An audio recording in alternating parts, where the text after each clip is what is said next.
بسم اللہ الرحمن الرحیم۔ السلام علیکم ورحمۃ اللہ وبرکاتہ۔ پیارے دوستو، حضرت خضر علیہ السلام اللہ تبارک و تعالیٰ کے برگزیدہ بندوں میں سے ایک ہیں۔ آج کی ویڈیو میں ہم حضرت خضر علیہ السلام کے بارے میں بات کریں گے کہ ان کی عمر دراز کیسے ہوئی۔ کیا حضرت خضر علیہ السلام قیامت تک زندہ رہیں گے؟ حضرت خضر علیہ السلام کی کنیت ابو العباس اور نام بلیہ ہے، جبکہ ان کے والد کا نام ملکان ہے۔ بلیہ سریانی زبان کا لفظ ہے، عربی زبان میں اس کا ترجمہ احمد ہے۔ خضر ان کا لقب ہے، خضر کے معنی سبزے کے۔ یہ جہاں بیٹھتے تھے ان کی برکت سے ہری ہری گھاس اگ جاتی تھی، اس لیے لوگ آپ علیہ السلام کو خضر کہنے لگے۔ یہ بہت عالی خاندان سے تعلق رکھتے تھے۔ آپ علیہ السلام کے آباء و اجداد بادشاہ تھے۔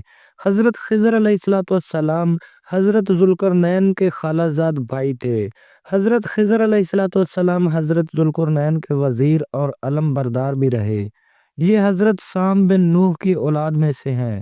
تفسیر ساوی میں ہے کہ حضرت خضر علیہ السلام نے حضرت ابراہیم علیہ السلام کے دست مبارک پر اسلام قبول کر کے برسوں ان کی صحبت میں رہے، اور حضرت ابراہیم علیہ السلام نے ان کو کچھ وصیتیں بھی فرمائی تھی۔ پیارے دوستو، اب ہم بات کرتے ہیں کہ کیا حضرت خضر علیہ السلام قیامت تک زندہ رہیں گے؟ تو اس حوالے سے یہ ہے کہ محدثین کی ایک جماعت حضرت خضر علیہ السلام کی اس وقت دنیاوی حیات کا انکار کرتی ہے، جبکہ بعض علماء اور راوی حضرت خضر علیہ السلام کی حیات کے قائل ہیں۔ امام بدر الدین عینی صاحب شرح بخاری میں ان کے متعلق لکھتے ہیں کہ حضرت خضر علیہ السلام نبی تھے اور زندہ ہیں۔ حضرت عمر بن عبدالعزیز سے بھی ان کی ملاقات ثابت ہے، اور حضرت خضر علیہ السلام نے ان کو نصیحت بھی فرمائی تھی کہ اے عمر، اس بات سے بچنا، ظاہر میں تو اللہ کا دوست ہو اور باطن میں اس کا دشمن۔ جس کا ظاہر اور باطن مساوی نہ ہو وہ منافق ہوتا ہے، اور منافقوں کا مقام آخرت میں جہنم ہے۔ یہ سن کر حضرت عمر بن عبدالعزیز رحمۃ اللہ علیہ اتنا روئے کہ آپ کی داڑھی مبارک آنسوؤں سے تر ہو گئی۔ بلکہ ایک رات حضرت عمر بن عبدالعزیز تنہا سوار ہو کر کہیں جانے کے لیے نکلے، اور آپ کا خادم بھی آپ کے ساتھ تھا۔ آپ خادم سے تھوڑا آگے فاصلے سے تھے۔ خادم نے دیکھا کہ آپ کے ساتھ ایک اور شخص بھی ہے، جس نے اپنا ہاتھ آپ کے کندھے پر رکھا ہے، حالانکہ آپ گھر سے تنہا نکلے تھے۔ خادم نے سوچا یہ کوئی رہبر ہوگا جسے راستہ معلوم کرنے کے لیے ساتھ لے لیا ہوگا۔ خادم کہنے لگا، میں نے اپنی رفتار تیز کر دی کہ میں آپ تک پہنچ سکوں۔ جب میں آپ تک پہنچا تو دیکھا آپ کے ساتھ کوئی نہیں ہے۔ پھر میں نے عرض کی، میں نے ابھی آپ کے ساتھ ایک شخص کو دیکھا ہے، وہ اپنا ہاتھ آپ کے کندھے پر رکھے ساتھ ساتھ چل رہا تھا۔ میں سمجھا کہ وہ کوئی رہبر ہوگا، لیکن میں آپ تک پہنچا ہوں تو دیکھتا ہوں آپ تنہا ہیں۔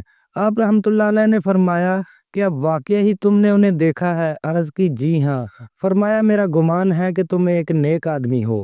دراصل وہ حضرت سیدنا خضر علیہ السلام تھے۔ وہ مجھے بتا رہے تھے کہ مجھے خلافت سے پالا پڑے گا، اور حق تعالیٰ کی جانب سے اس پر میری مدد کی جائے گی۔ حضرت خضر علیہ السلام کی عمر دراز کیسے ہوئی؟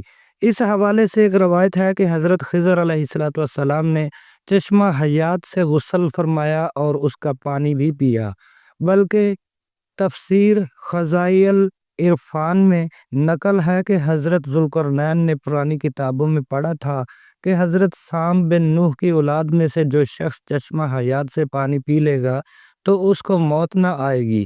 اسی لیے حضرت ذوالقرنین نے مغرب کا سفر کیا، اور آپ کے ساتھ حضرت خضر علیہ السلام بھی تھے۔